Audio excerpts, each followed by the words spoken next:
Le RG Podcast Minimalisme, c'est un petit rendez-vous quotidien. Autour de cette philosophie de vie, je te donne une idée que tu peux éventuellement mettre en place ensuite. Alors n'hésite surtout pas à t'abonner, ça m'aide énormément. On y va.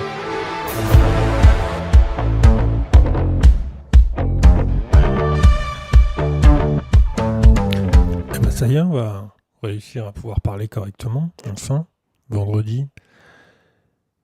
Aujourd'hui, j'avais envie de te parler d'étiquettes. Étiquettes sur la consommation, étiquettes... je t'en avais parlé un petit peu déjà sur les produits marketing, packaging qu'on a dans les rayons qui nous servent juste à avoir l'action d'acheter le produit, puis après on s'en sert plus. Aujourd'hui, c'était un petit peu concernant, on va revenir sur les affaires. Il y a vraiment quelque chose qui est terrible. Je pense que si tu t'intéresses au minimalisme et même de façon générale, au fur et à mesure du temps, tu limites quand même le côté home sandwich et tous les produits du moins toutes les marques qui font pas mal de on va dire de pubs sur leurs propres vêtements. Le côté discret, le côté minimaliste, le côté simpliste, je trouve qu'il est d'une évidence.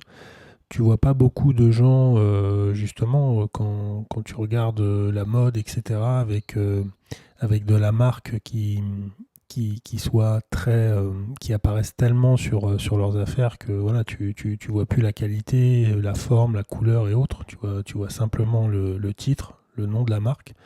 Et ça devient un petit peu terrible. Quand tu t'intéresses pas du tout au minimalisme, et ça tu peux l'observer.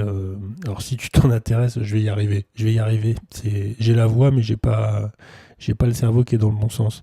Quand tu commences à t'intéresser au minimalisme et que tu regardes justement des gens qui sont vraiment poussés soit par la mode ou soit qui n'ont pas forcément d'envie de s'habiller, ou du moins c'est pas leur truc.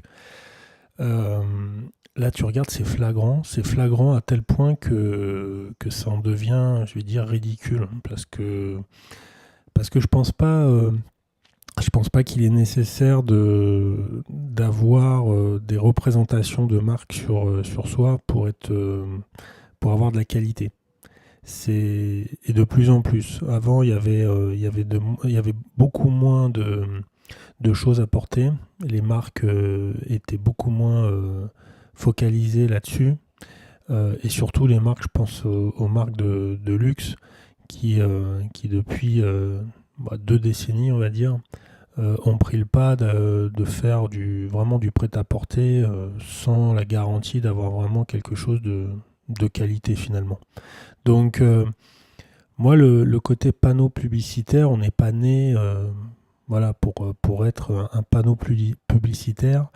On n'est pas là. Il y en a déjà tellement assez de partout. On est matraqué par ça constamment, que je me dis que je veux pas parler de porter un uniforme, mais on peut très bien s'habiller en justement commençant par travailler sur les couleurs, sur les formes, sur les tailles. C'est important de s'habiller à sa taille, de voir plutôt ces qualités-là et d'essayer de se développer sa propre garde-robe autour de ça, plutôt que sur des marques qui, des fois, pour certains,